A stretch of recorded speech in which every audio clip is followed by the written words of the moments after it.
Hoje a gente vai mergulhar num tema que, olha, todo mundo conhece bem, a procrastinação. Só que vamos olhar para ela com uma lente diferente, a da recuperação. É curioso, né? Como mesmo depois de parar de beber, aquele hábito de deixar tudo para depois pode continuar firme e forte, às vezes até mais do que antes. Bora entender o porquê disso. Então, vamos lá. O que essa tal de procrastinação significa de verdade nesse nosso contexto de recuperação? Com certeza não é só adiar uma tarefa chata. Como a gente vai ver, para quem está se recuperando, ela ganha um peso diferente, um significado muito mais profundo. Ok, vamos direto ao ponto que é o mais importante de todos. A gente precisa, de uma vez por todas, tirar da cabeça a ideia de que procrastinar é preguiça. Não é um defeito de caráter, sabe? A ciência já mostra que é um sintoma. É um mecanismo de defesa do nosso cérebro para tentar fugir de sentimentos que são difíceis de encarar. E aqui está a grande conexão com a recuperação. Pensa comigo. Quando a principal válvula de escape, o álcool, sai de cena, o cérebro vai procurar outra. E adivinha? A procrastinação vira essa nova rota de fuga.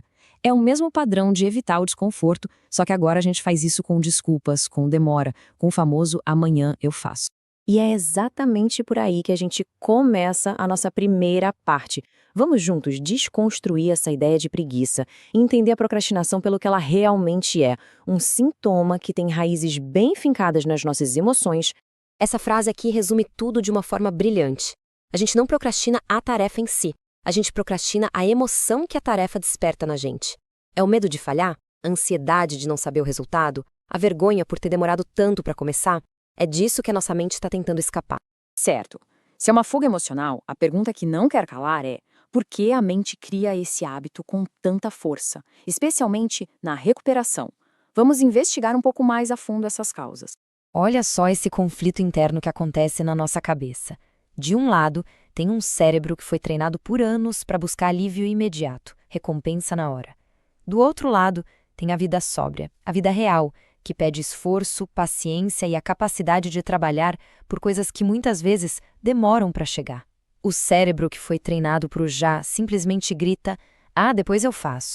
E essa briga interna se manifesta de várias formas, que são as verdadeiras raízes da procrastinação. É o medo de errar, aquela vozinha interna super crítica do perfeccionismo, o cansaço de ter que reconstruir uma vida inteira. E claro, muitas vezes, a simples falta de uma rotina de saber o que fazer primeiro. Essa armadilha do perfeccionismo, ela é cruel. A mente cria uma lógica que parece fazer sentido. É melhor adiar e não fazer do que fazer e correr o risco de falhar. O problema é que esse tal de dia perfeito, a condição ideal para começar, isso simplesmente não existe. É uma fantasia que só serve para alimentar a paralisia. Beleza, já entendemos o problema, já fomos na raiz dele, agora vamos para a parte que interessa. Como a gente quebra esse ciclo? A resposta, felizmente, está em ações bem pequenas que, somadas, geram resultados gigantes. E aqui está uma virada de chave fundamental. Tentar vencer a procrastinação só na base da força de vontade é quase sempre uma batalha perdida. A abordagem que funciona de verdade é mais estruturada, bem na linha dos princípios de AA. É seguir um programa, focar numa ação minúscula de cada vez e manter a consistência. Vamos pegar um exemplo clássico que dá até arrepio muita gente. A simples ideia de organizar a vida financeira inteira é uma coisa tão grande, tão assustadora, que o nosso cérebro entra em modo de defesa e prefere não fazer absolutamente nada. E é aqui que a mágica acontece. Essa tarefa que parece um monstro é quebrada em passinhos minúsculos, quase ridículos. Achar a pasta, abrir a pasta. O cérebro não vê isso como uma ameaça. Cada micropasso que a gente completa dá um empurrãozinho e o movimento começa. É um passo de cada vez, não os 12 de uma só vez. Esse kit de ferramentas aqui é ouro puro. A regra dos 10 minutos quebra aquela inércia inicial. Parar e se perguntar qual emoção eu estou tentando evitar, joga uma luz no problema e tira o poder dele. Agir sem esperar a vontade chegar, isso cria a própria motivação. E claro, se comprometer com outra pessoa tira a gente do isolamento, que é onde a procrastinação adora morrer. E tem também a dimensão espiritual.